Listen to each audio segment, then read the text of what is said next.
Erev Tov Rabotai, we are continuing with our Mishna Yomi Masechet Shabbat. We are up to Perek Chavdal Mishnah Bet.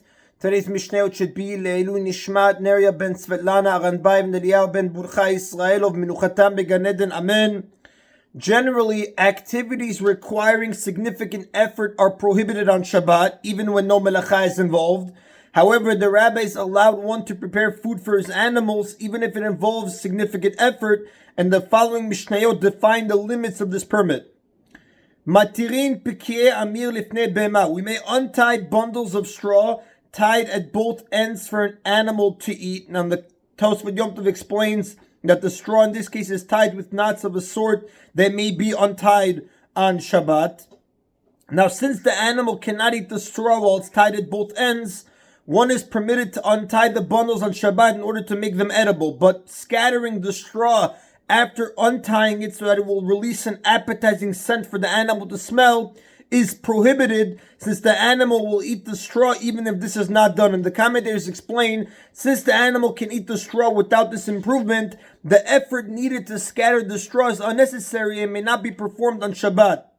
Umfas pesim et kifin. Additionally, we may untie and even scatter soft cedar branches for an animal to eat, because the animal will not eat them unless they are scattered so that it can smell them. Therefore, scattering them makes them edible and is permitted on Shabbat. Avalo et zirin. However, we may not scatter triply bound bundles of straw, which are bundles of straw tied at both ends and in the middle for an animal. You cannot scatter these triply bound bundles of straw for an animal. Now, although when the straw is tied in three places and packed tightly together, it becomes unappetizing and the animal will not eat it, still, once it's untied, an animal will eat it, and it's not necessary to scatter the straw in order to spread its scent.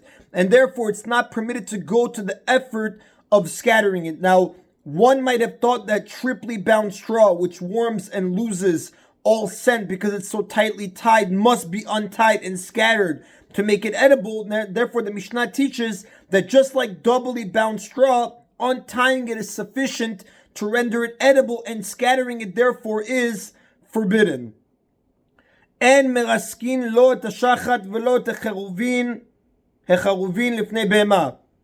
One may not shred fodder, which is immature grain, harvested while it's still soft and only partially grown, or soft carbs for an animal, because these items are tender enough to be edible without being shredded. Now, the commentators explain that therefore, although shredding fodder and carbs makes them easier for the animal to eat, this preparation is forbidden on Shabbat because it involves unnecessary effort. Ben daka, ben gasa, and it makes no difference whether it's a small animal or a large animal. Either one is capable of eating fodder or carbs, even if they are not shredded. Therefore, regardless of the size of the animal, it's forbidden to shred fodder or carbs for it. And just as a understanding, the commentaries say livestock is divided into two general categories: large animals, which includes cattle, horses, donkeys, and mules, and small animals, which includes sheep and goats. But again, like we said, it makes no difference. Rabbi Yehuda matir becharuvin ladaka. However,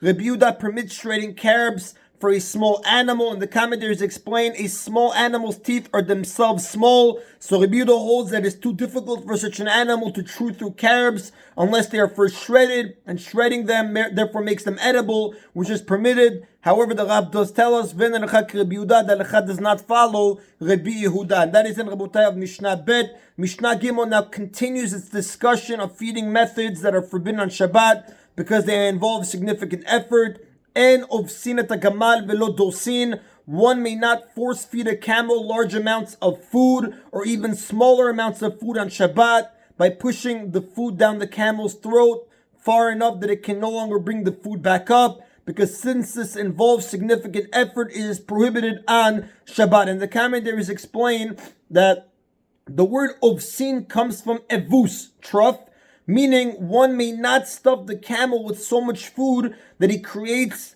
a veritable trough in its belly. Now, before setting out on a journey through the desert, the Meiri writes it was customary for camel drivers to stuff their camels with enough food to last for several days, as there were few opportunities to obtain camel feed in the desert. But like we said, you cannot do this on Shabbat. And like we said, Lo dosin, you can't stuff even smaller amounts of food. Meaning, even if he stuffs the camel with enough food for only one day, that's still prohibited.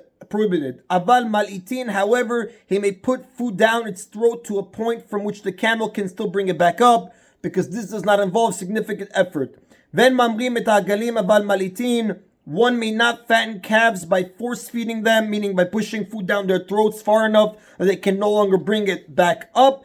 But when they put food down their throats up to the point from which they can still bring it back up, halkitin letarnegolin, one may also put food down the throats of chickens up to the point from which they can still bring it back up. V'notnim mayim lemusan, one may put water into bran for animals. Bran is pieces of grain husks used as animal food. Avalo govlim, but one may not knead the bran and water together, because merely adding water to the bran does not constitute kneading, which is one of the 39 melachot. However, kneading bran and water together, meaning stirring them, is forbidden, because this does violate the melacha of kneading. Ve'en notnin mayim lifnei dvorim v'lifnei yonim shebeshovach, one may not place water before bees that he is raising or before doves in a dovecot to drink, because these creatures are capable of finding water on their own, and providing them with water on Shabbat is therefore forbidden.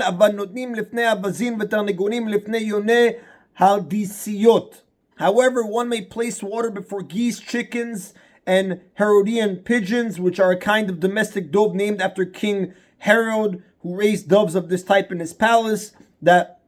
So one can place water before geese, chickens, and these types of pigeons that he's raising, because these creatures are dependent upon him for their food and water and are unable to find them on their own, and feeding them on Shabbat is therefore a permitted exertion. And that is in Rabotai today's Mishna Yomi. Baruch Adonai Le'olam. Amen v'amen.